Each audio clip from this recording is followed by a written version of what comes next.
And to you, good day.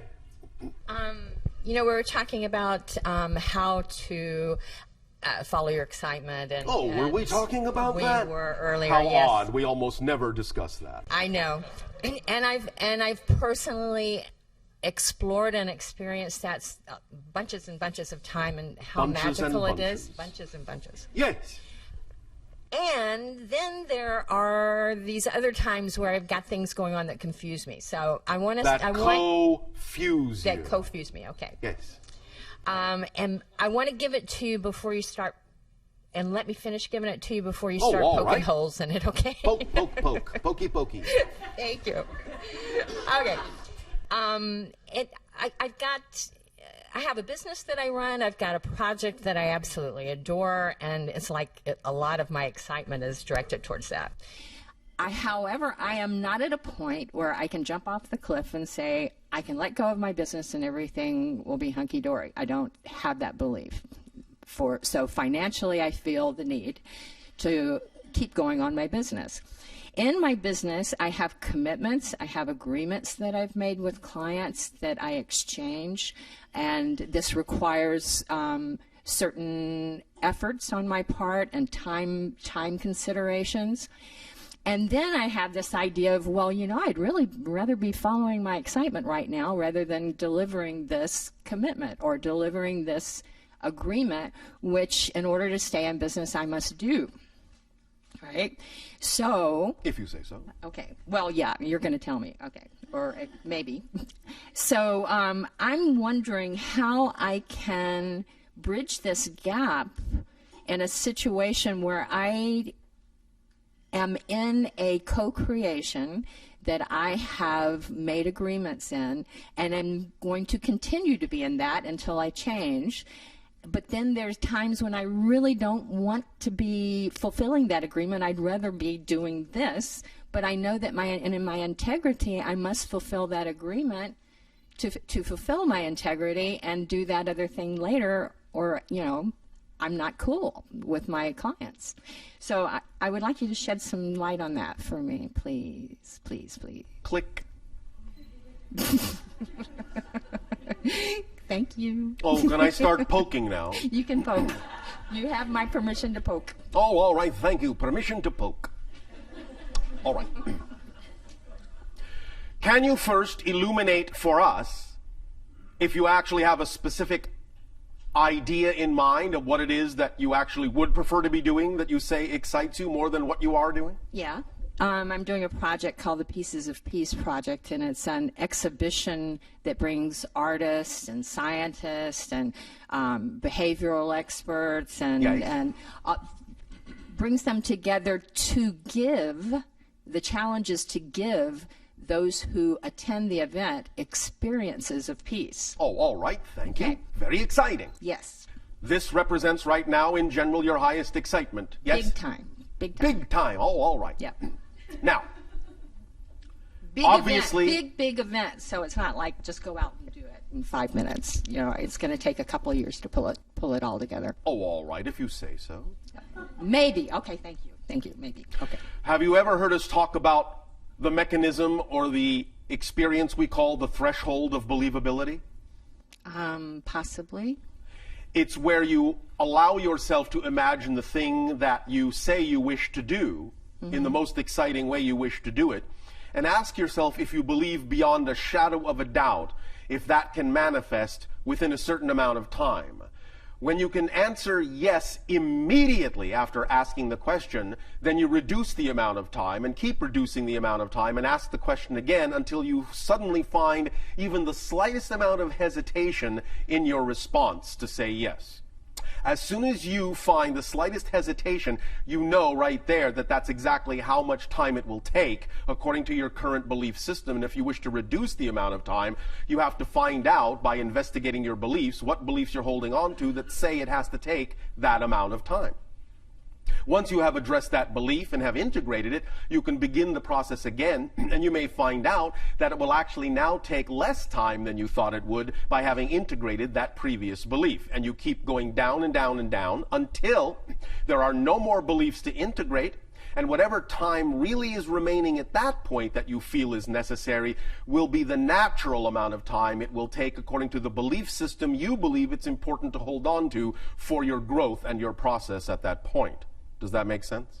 In other words, you're saying what I'm comfortable with in the sense and of what works for you, and what, and what is perhaps part and parcel of the theme that you actually need to explore with your current belief system structure. So if you're saying right now, I know beyond a shadow of a doubt that I can manifest this exciting thing absolutely no later than 2 years, yes, no problem at all. But then you ask, I know beyond a shadow of a doubt I can manifest this exciting thing within 1.5 years, yes or no? Well, maybe. As soon as you hesitate, that tells you that that's how long it will take. And so you have to find out what would you have to believe is true in order for it to take that long. And many times you'll actually find that when you investigate the beliefs and integrate them and ask the question again, you'll sail right through that previous timeline and reduce it quite a bit. Because it is only the belief system that determines the timing of these things. Because everything is already instantaneously manifest. But then I only have so many hours of the day to And that's pull why this we huge say, thing and together. that's why Yeah. we say, when you truly follow your excitement and act on it, you begin to realize that excitement is the driving engine and the organizing principle behind everything. So if you're really acting on your excitement and you act on it to the best of your ability every day, every moment, whatever it is you actually have time to do that day is all you need to do. And whatever you don't have time to do that day by following your excitement, you don't need to do that day. Wait a minute here. Yeah. I've given my word to people. I've accepted money from people. Yes. I have said I will do this for you and thank you for the money. Yes. So if I am going through tomorrow... Are we talking about your excitement now, or are we talking about the thing that you're just doing to bide your time? I'm talking about the thing that I'm doing to make money to support me. That's a different issue. That's Okay. not what we were discussing. Okay. What we were talking about was the thing that excites you the most first. We said if you act on your highest excitement, it is an organizing principle, and whatever it is you're capable of doing in the direction of your highest excitement in any given day will be sufficient for that day. Okay, gotcha on that. Okay. In terms of doing other things you have said you will do, that's a different issue if you've laid out timelines in which you said you would do those things and made those kinds of commitments. Right. We're not talking about that. Okay. Now, Yes. nevertheless, the issue still is. If you believe that what it is you are doing, as you say, to support yourself, is what you believe you need to do, because right now you do not believe that the things that excite you can support you, then that's all well and good. And it's up to you to choose whatever it is that seems to be the most exciting thing you can do to support yourself with your belief system, and do it in the most exciting way you can. At least do that. While you are still choosing to do something you say is not fully representative of your excitement, at least do it in the most exciting way you can. Right. Otherwise, don't do it. Do something else. Yeah, see, I was trying to take what you were saying in the earlier part, right? Yes. And then apply it to that situation, and it doesn't really work in that situation of my income producing thing. It does when you apply it appropriately. If I, for instance, there are like certain actions that... Give us an example specifically. I have to make phone calls to architects and designers and try to make meetings with them. Stop. Do you enjoy any of that? Sometimes. Why do you enjoy it sometimes and not other times? Because sometimes I'd rather be doing my project than doing Why that. do you enjoy it sometimes? Do you notice that when I asked that question, you answered the negative side first, even though I asked the positive question initially? I'm noticing that now. Thank you. Okay. Why do you enjoy it sometimes? Sometimes I really connect with the person that's on the other end of the phone, and we have a lovely conversation, and it makes me feel good, and I make them feel good. All right. What about the other times is not exciting to you? When somebody gets kind of testy and like get off the phone kind of a thing. Now, let me ask you a very important question, if I may. Please. Are you ready? I am Are open. you sure? Yes. Thank you. Why do you allow others to determine how you choose to feel? Because I got this inner child issue. And what is that inner child issue? Feeling like she's unwanted. Unwanted. So you're saying you believe that that's absolutely true? No, I've been working with that issue quite a bit. So you are lying. What do you mean? What I mean is, you just said I have this inner child issue where Right. I believe I am unwanted. Right. Well, and you said, do yes. you believe that's absolutely and true? you said, And I said, I've been working which on means it. no, you don't believe it's absolutely true, or you wouldn't be working on it. Right, okay. So, Okay. if you understand that the very fact you're working on it means you already know it's not absolutely true, you're done working on it. Because you already know it's not absolutely true. Well, that's great, except I still have the feeling. Because you keep choosing to buy into it again. This is what we talked about before. You know what you prefer, but you keep choosing the same thing that you say you don't prefer.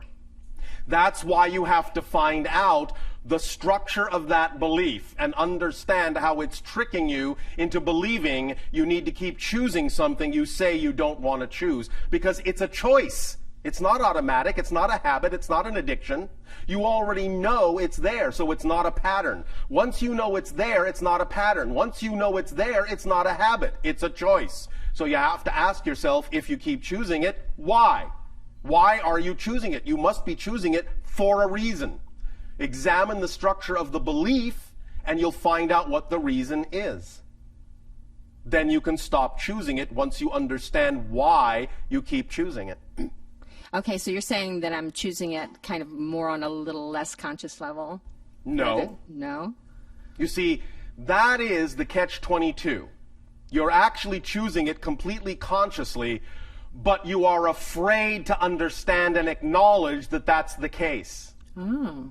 Because you are afraid to examine why you're choosing it, because your negative belief is tricking you into believing that if you actually take the time to examine why you're consciously choosing the negative belief, that you'll actually find something out that says it is true that you are unworthy. But you will never find that out. Mm-hmm. I guarantee it. Mm-hmm. Because if you were truly unworthy, you wouldn't exist. Right.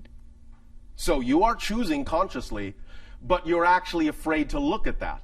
And that's why you are, in a sense, blanking out on it. It's not really an unconscious choice. It's just that you're covering it up. I can feel it as you say that. I Yes, I feel know. it in my gut. Yes, I know. Yeah. So that's why we have given you this permission slip to play with, so that you can expose the structure of that belief that is constantly reinforcing the idea of why you should keep choosing to buy into it. But that's what you're doing, and you're doing it consciously, because you actually don't believe that it can go any other way. Right. But since we have already established that the reason you're working on this to begin with is that you actually have an empirical knowledge that you are worthwhile, Right. then when you truly understand the mechanism we're talking about, you'll realize that there is no need for a process when you've already arrived at the conclusion. Many of your people are simply going off of the belief and the definition that when you discover a habit, that's the beginning of the process of changing the habit. It's not. When you discover a habit, you don't have it anymore. That's the end of the process. And if you understand that and define it that way, you will no longer experience any ramifications of that habit. But as long as you hold on to the idea that discovering it wasn't sufficient, that there is still something lacking within your ability to understand and absorb that, then you will continue to create a process for yourself. And that's all well and good, but I'm simply saying you don't have to. Mm-hmm. So that's up to you. But use the technique that we have discussed today, and you will find that it will help you. All right? Mm-hmm. Yeah. Yes. Thank you. Yeah. So on back to the question of the working the business thing, Yeah. and sometimes enjoying it and sometimes Yes. not, and sometimes like really being pissed off because I can't do what I really want to do Yes, because well, I got to do this. you need to stop being angry with yourself, first of all. The only way you can change what is to accept and own what is as your creation. Right. And stop being angry at yourself for having created it. As long as you are angry at yourself for creating what you have created, you will never, ever, ever transform it because you're not willing to own it. You constantly push it away as if it has nothing to do with you. You cannot change what you do not own. You're right. Yeah, I can Yeah, I see know. that. I mean, I'm sorry. I know you're right, but I see that. I see that you're right. Thank you. So, Okay. allow yourself to be kinder and nicer to yourself because you deserve it. Right. All right? Mm-hmm. Thank you. Great. Thank you for that. And then Sean Randall asked me to ask you a question, friend of Yeah. Daryl's. Yes, we know who Sean is. Okay. Wasn't totally sure. Her question was in 2012. Yes. There's some attention going to solar flare activity. Yes. And she was curious about what, if you saw any unusual solar flare activity happening during that time. We will say in a sense that all that needs to be understood right now in delivering an answer to that question is what we said last night of your time regarding the whole 2012 scenario. Mm-hmm. So, she can refer to what we have already said, and that will be a sufficient answer for that question. Thank you. Thanks, Bashar. Hi, Bashar. And to you, good day. We have a question from our News for the Soul listeners. All right. This question is... basically, the question was, what have you and your people learned from your experience of interacting with us? And can you share something about that with us?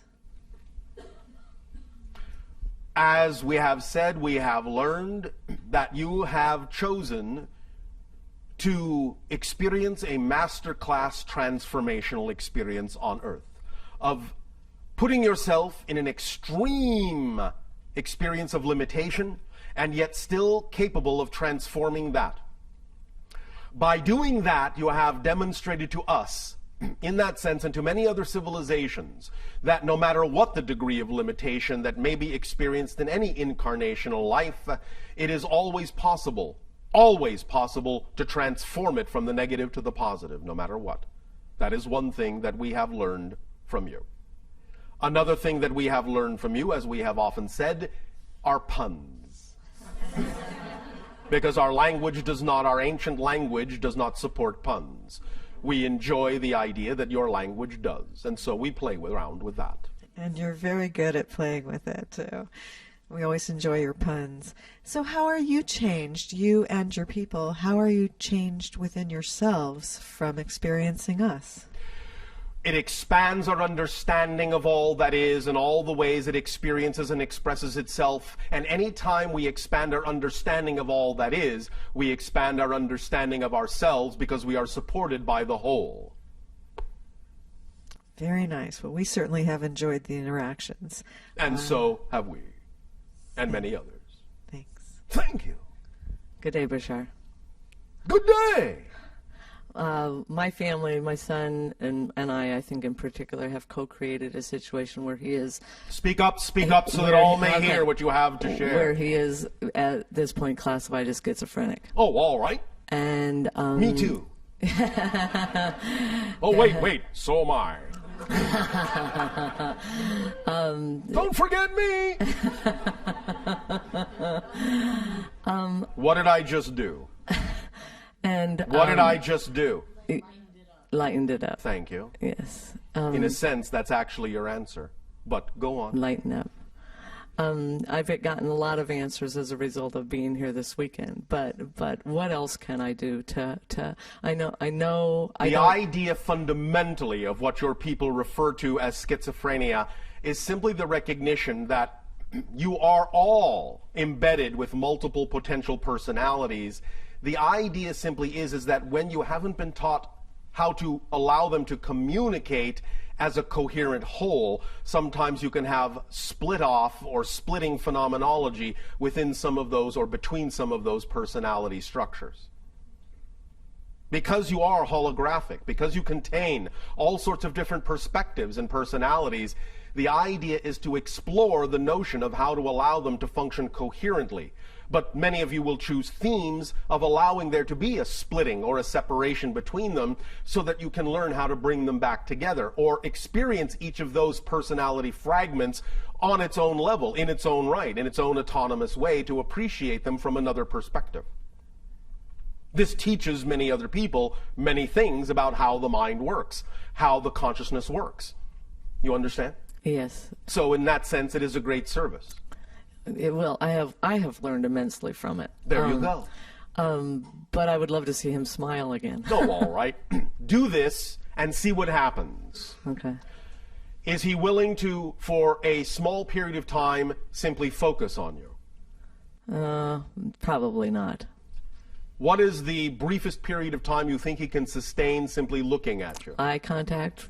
It doesn't have to be eye. Okay. But just looking in your general direction. Maybe 5 seconds. Will he follow your hand with his eyes? Possibly. All right.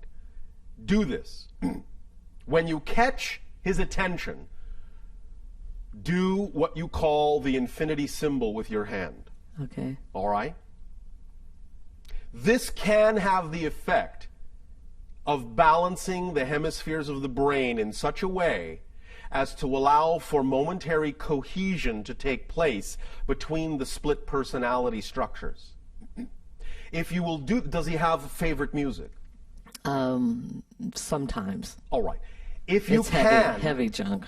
if you can do this with a soothing piece of music, Okay. and do this just randomly now and then throughout the day, here and there, more and more you do this, you may eventually allow him to become cohesive enough so that you will actually see what you call an improvement of cohesion between the personality fragments. Okay. All right? Okay.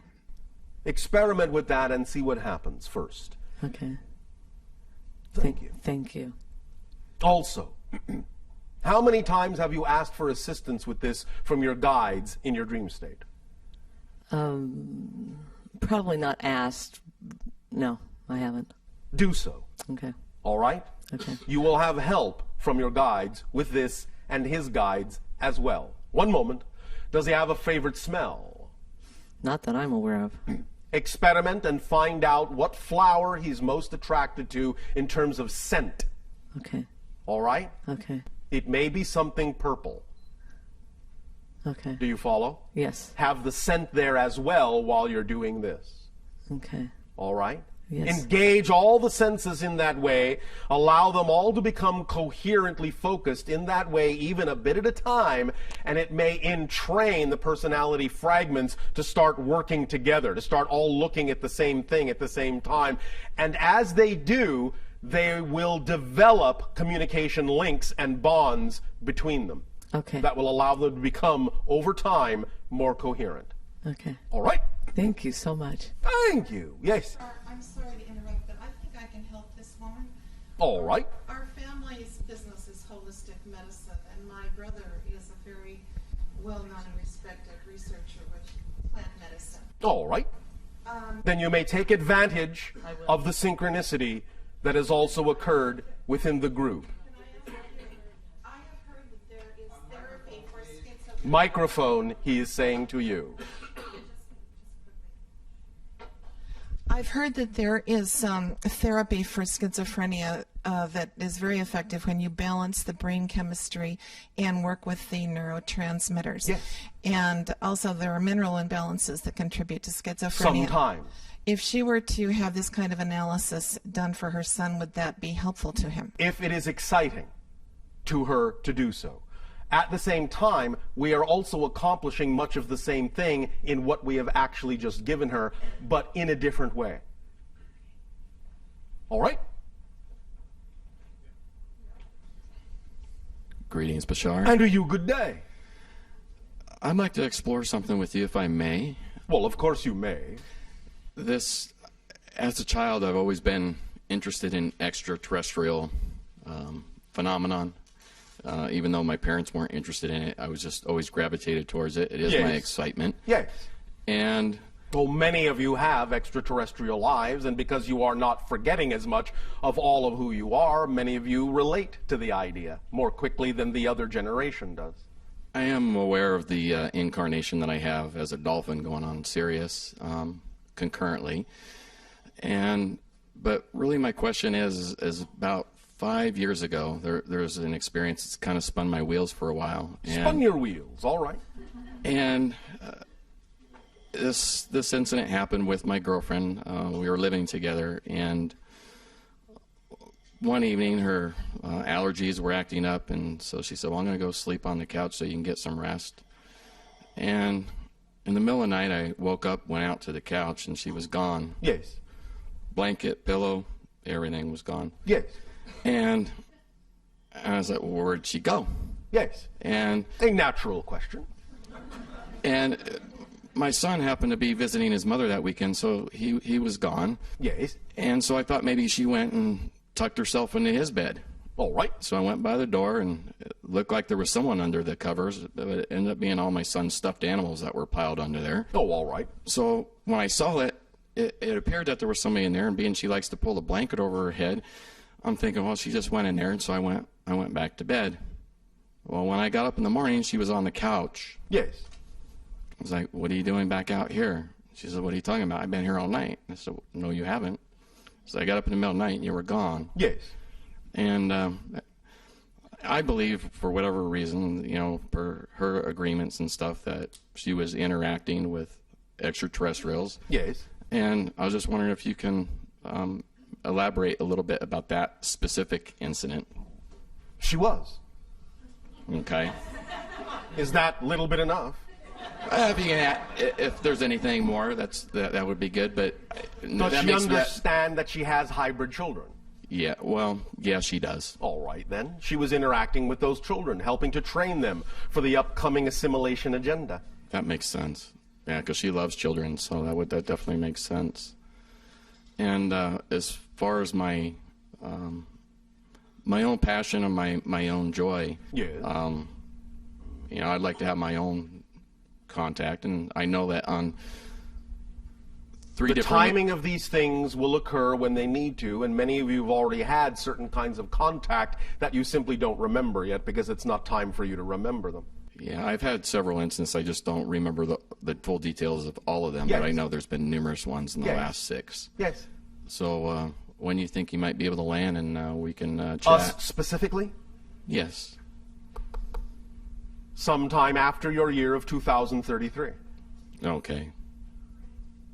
All right. There will be open contact before that with another species. We will not be the first to make open contact with your planet. Another hybrid civilization will. Those that we have referred to as the Yael. Okay. All right. Thank you, Bashar. Thank you. Bashar? Yes. We had a question from one of the News for the Soul listers regarding what you would like to share with us about what may be coming in the next year and what we perhaps can anticipate.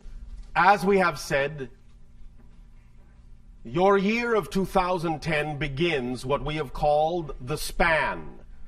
The 5 years of 2010 to 2015, in which there will be very specific kinds of alterations and accelerations in energy and opportunities for the idea of true assimilation within yourselves and integration within yourselves of many of the things that represent your highest aspirations and your dreams, if you are willing to clear the path now.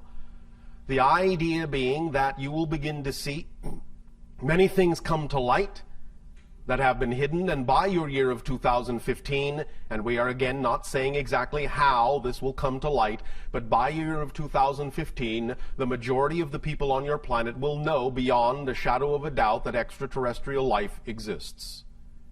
And from that point forward, things will begin to accelerate in an extremely different way. But during this span, from 2010 to 2015, is your highest opportunity to ride the crest of the wave that we have talked about now for many, many years, as the threshold of 2012 pulls you like a magnet toward it, and as you cross it, and your momentum carries you all the way to 2015 through the span.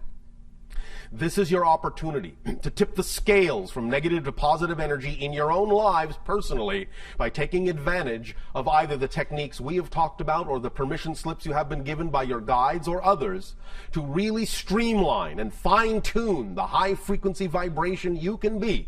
For as we have said in the past, and now more than ever, as you accelerate your frequency, as you upgrade your frequency, the slightest deviation, the slightest thing that is not aligned with the highest frequency will cause the entire mechanism to grind to a halt until you integrate it and rev it up again.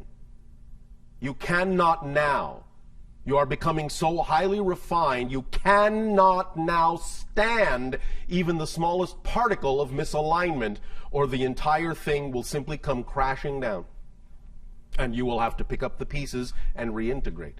Again, you can get good at this, you can get faster and faster at this, but the idea is that through the span, there is very little leeway. It is, as we have already discussed with someone, like walking the razor's edge. The slightest deviation to one side or another will catapult and spiral you off in a direction that will allow you to experience cycles that you may no longer wish to experience.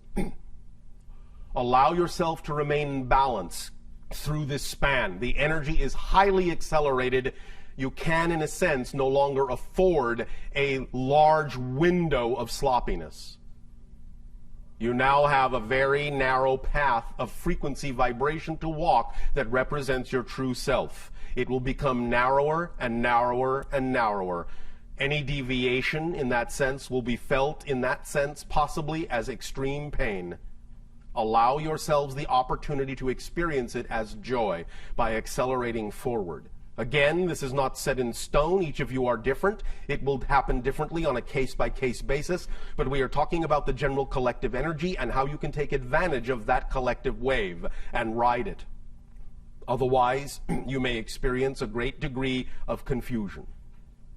But always you have now the sufficient tools to bring you back to square one, as you say, and carry you through the span clearly. In that time, many things will crystallize, many things will come to light, many secrets will be revealed on different levels of what you call government agencies. You will find that toward your year of 2013, there will be incidents that will completely rearrange certain political relationships in your world. Some of these will be positive and some of them will be negative. But it will lay the course and lay the foundation and lay the path for what is to happen beyond 2015 and what will accelerate toward the idea of contact between 2025 and 2033. But 2010 is the starting line. Allow yourselves to stay cleanly on the edge, in balance, with every opportunity to integrate that you can take, with verve and vitality and joy and excitement and love. That is our suggestion. I think I'll take that to heart. Please do so. For it is within the heart that you will find all the answers that you need when you actually know what the heart is truly saying, as opposed to what sometimes the negative beliefs will surround the heart with to muffle its message. Ha-tu. Ha-tu. I'd also like to wish you, along with everybody else in the room, a happy birthday, because we know that your birthday was just a few days ago. As it corresponds to your calendar, yes. Thank you. Right. And we wish all of you happy birthday, since today you are born anew. Yes.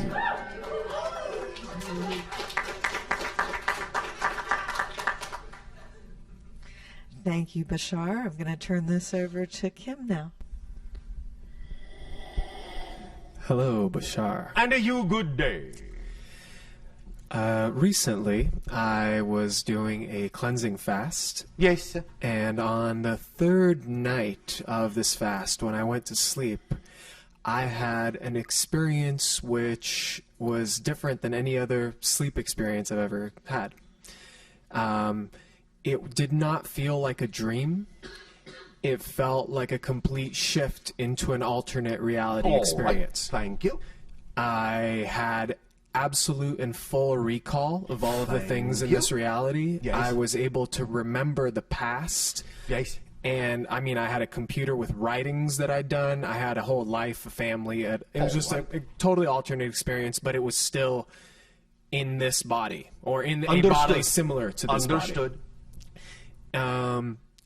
And since then, I've had a couple other ones which I had a little bit less recall of. All right. But I was just wondering what exactly not so much the purpose, because they were enlightened, they were pleasureful and enlightening in and of themselves, but if that's something that's occurring all the time, if I just had recall on that day because I happened to be, like, my system was more clean, or what the... Yes. When you align yourself to higher frequencies, it is easier to perceive things that are relevant to those higher frequency domains.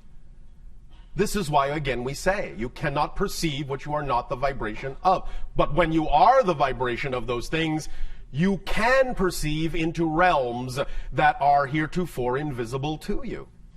And become aware of more of what you're all doing in different dimensions all the time right now. You become more aware of the grander life that you are living on multiple levels, holographically and simultaneously.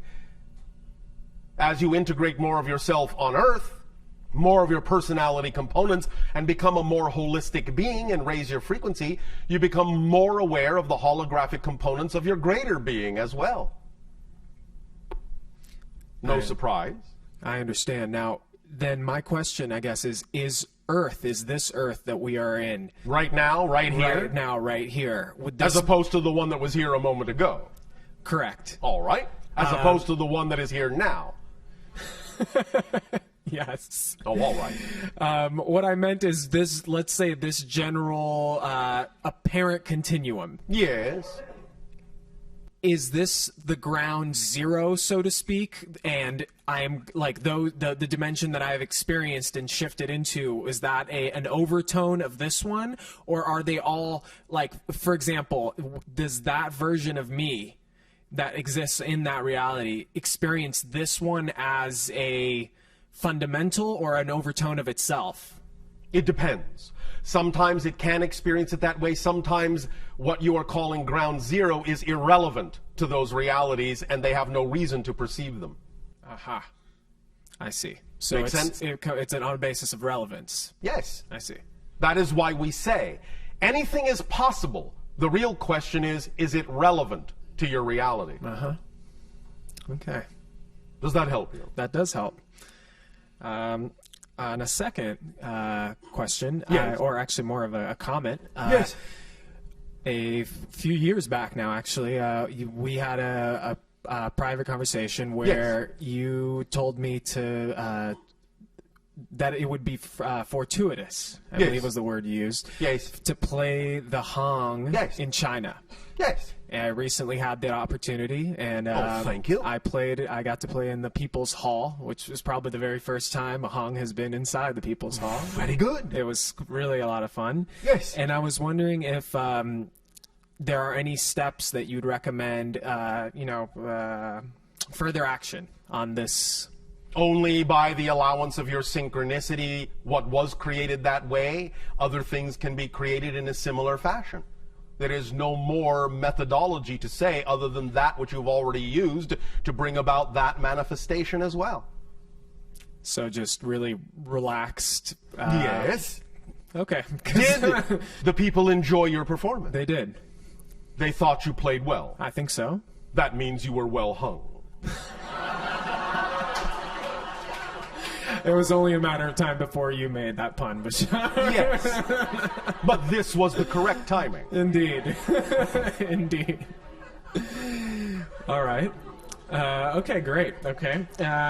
Final question. Yes. June 6th, 2012. Yes. Venus will be transitioning in front of the sun from the Earth's point of view. Oh, all right. Is that correct? Why are you asking us? Because I feel like you have, pretty good knowledge on that kind of stuff. Why don't you simply consult your own charts? Well, okay. So I guess my question is, what I heard was that during this transition, while Venus places itself in between Earth and the sun, Yes. a solar wind, a solar flare is going to. Is this a variation of the other question that was asked earlier? But this is this now. Yes. Now we're in a different reality, right? All right. Very good.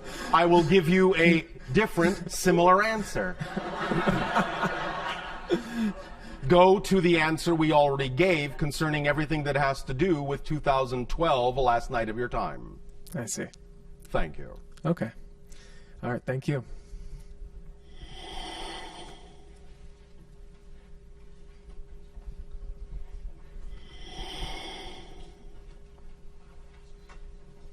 Hello, Bashar. And you good day.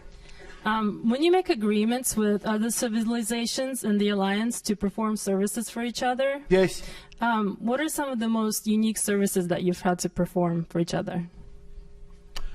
One of the most unique services that we have performed for other civilizations is creating an energy field in our civilization that allows them to create a temporary body in our civilization to experience our civilization temporarily.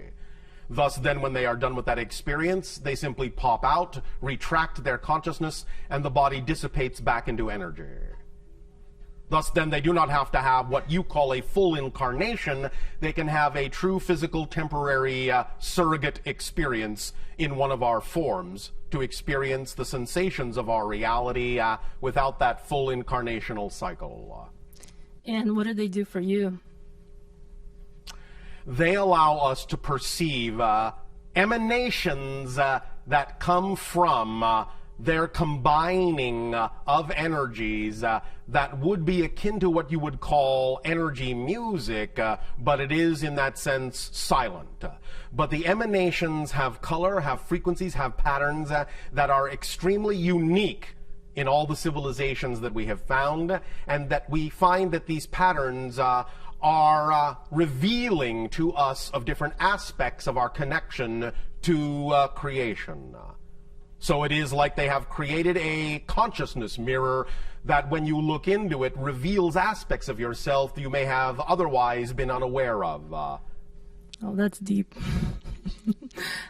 Also, when you help bring other civilizations into the Alliance besides us, what are some of the contact methods that you use with them? Because I imagine that their situation is probably very different than ours. Oh, yes, of course. There are many different contact methods per se.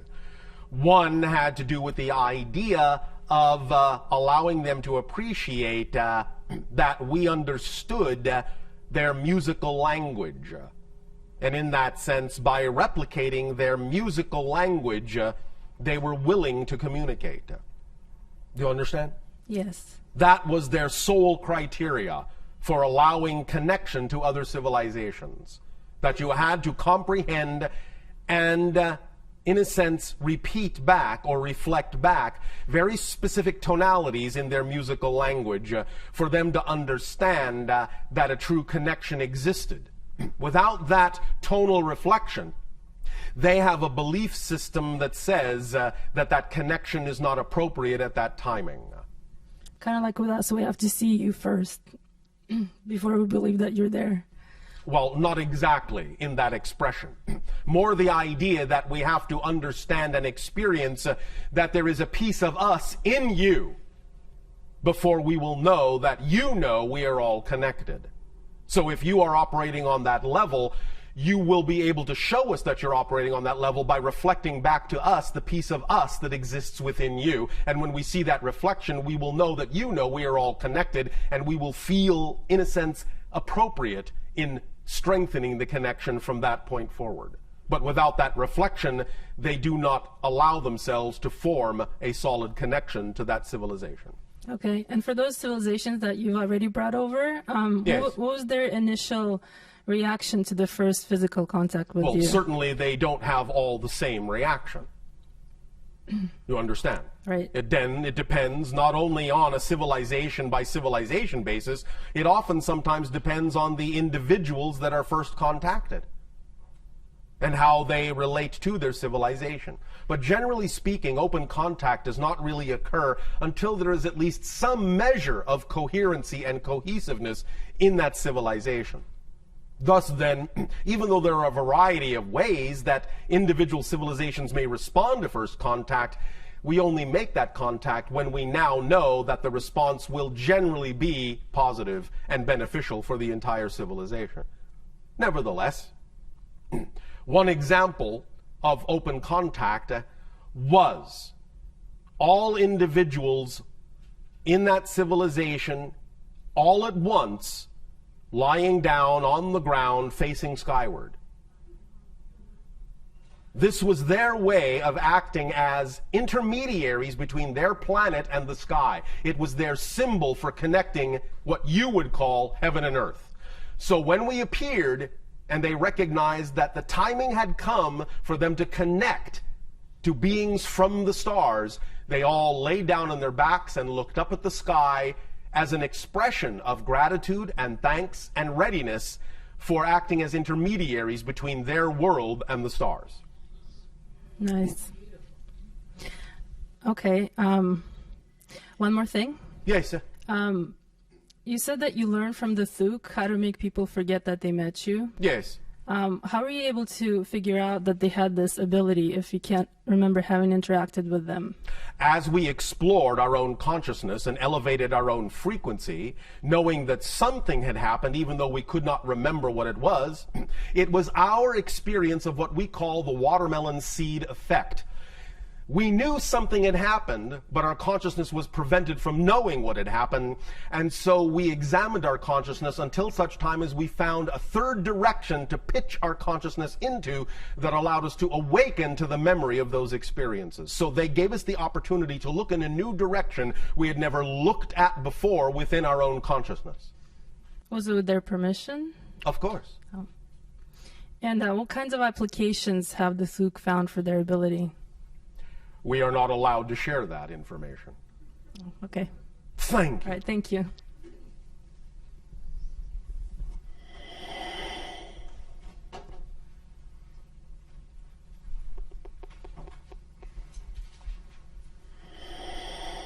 Hello, Bashar. And a you good day. I have been frustrated for a number of years by by the tremendous gaps and blanks in the history that we have access to Yes. in the public sense. Yes. And if you really get into it, the more you get into it, the more you realize so much of it makes absolutely no sense at Yes, all. well, there are many, many, many things that have happened on your world that most of you are completely unaware of, historically speaking. Well, my first question is, and forgive me, I know you've been doing these transmissions for such a long time, and you've probably answered this question in is all some right. way It is before. all right. But okay, I'm not familiar. So, That is all right. is there? Do you know of any reliable account that's accessible of that explains what happened since the development of the first hominid on the planet? I mean, what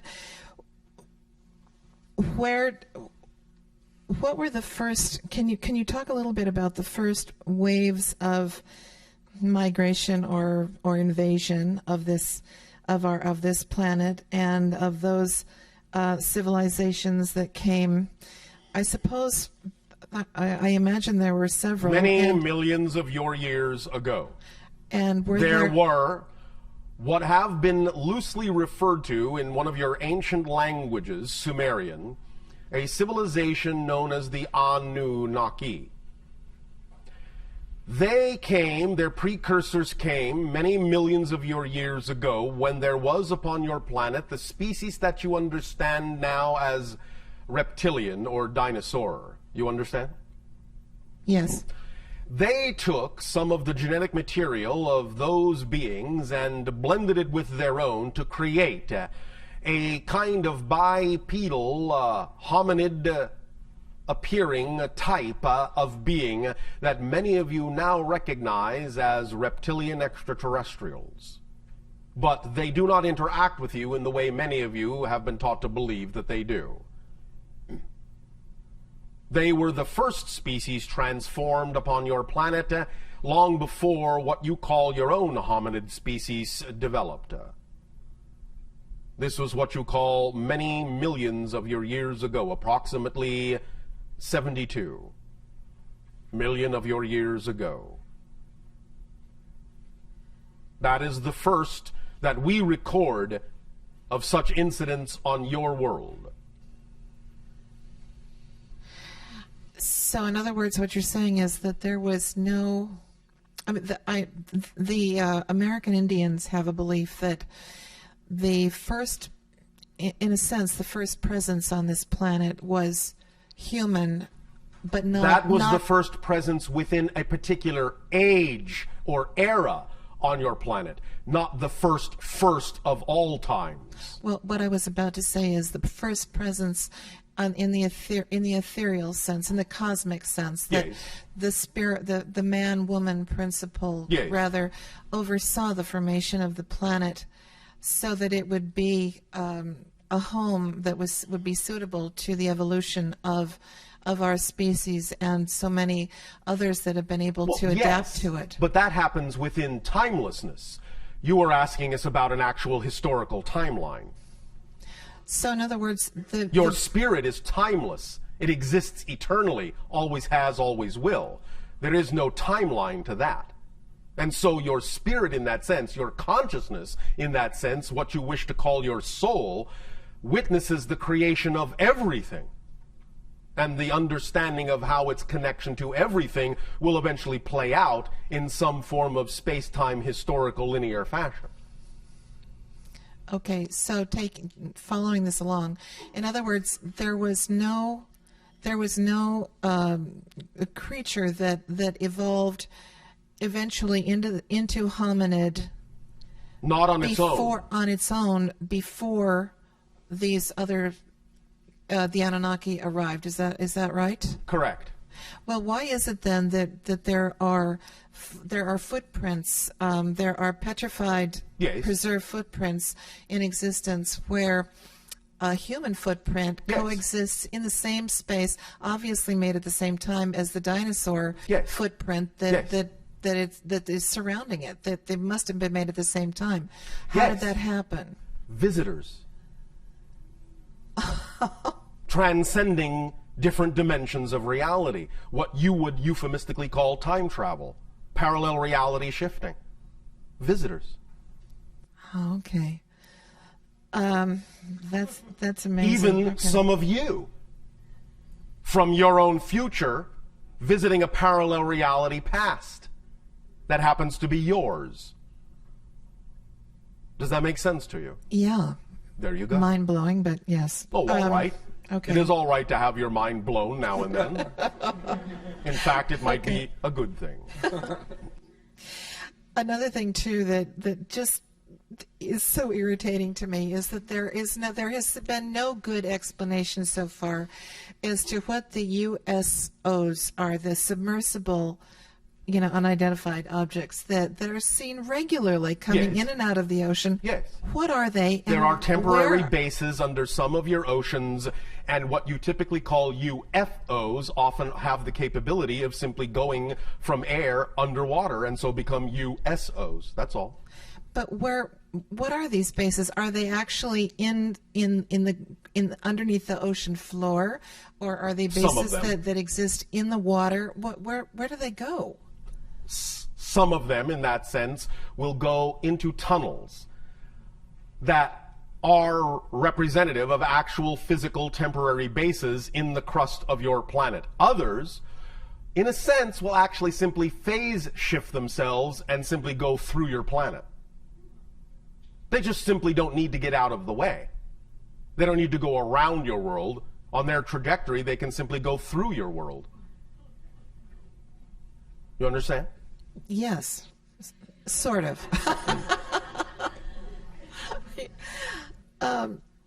Okay. And I guess the other question I had was in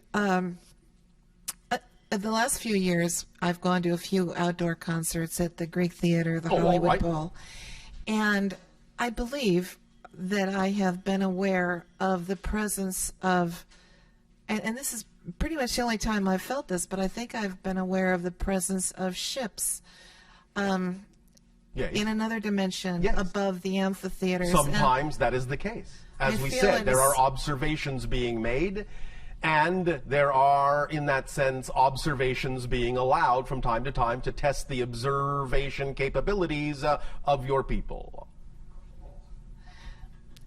Is this typically felt, what I've experienced is sort of like the tipped me off just to kind of tune in was like an odd pressure on the top of my head, which is, again, the only time I've ever experienced this. Different people will experience it in different ways.